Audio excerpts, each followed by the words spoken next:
طالبان وایي د اشرف غني ځایناستی یعنی بدیل لرو. السلام علیکم درنو لیدونکو، ستړي مشئ، وخت مو په خیر. طالبانو تازه د ولسمشر غني په هکله اوږدې څرګندونې کړې دي. دا ځل طالبانو په ځانګړي ډول په ولسمشر غني نیوکې کړې دي او هغه یې د افغانستان د خلکو یو غولونکی غوندې معرفي کړی دی. دا لیکنه چې د طالبانو د اونۍ د لیکنې په صفت خپریږي د طالبانو رسمي دریځونه څرګندوي.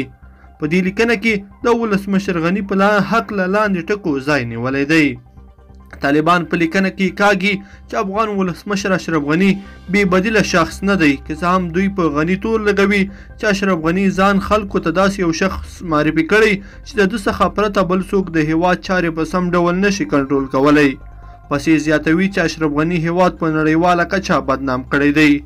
طالبان په لیکنه کې وړاندې د اشرف غني په هکله وایي چې هغه صرف د فساد په برخه کې بدیل نه لري، ځکه تر ده بل هیڅوک زیات فساد نشي کولی. د هیواد په لوټولو کې غني بدیل نه لري.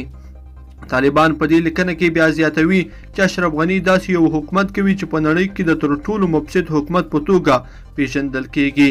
دا ډول حکومت د افغانستان د حیثیت لپاره ستره ضربه بولي او وروسته کاږي چې د اشرف غني له لوري دې هیواد ته صرف د فساد درجه راوړل شوې ده. طالبانو د ایکانومیست نشري راپور هم مطرح کوي او وایي چې نور کله به د ولسمشر غني حکومت د نړۍ مفسد حکومت و. اوس نړیوال ورباندې پوه شوي چې یوازې مفسد نه دی بلکې مستبد هم دی.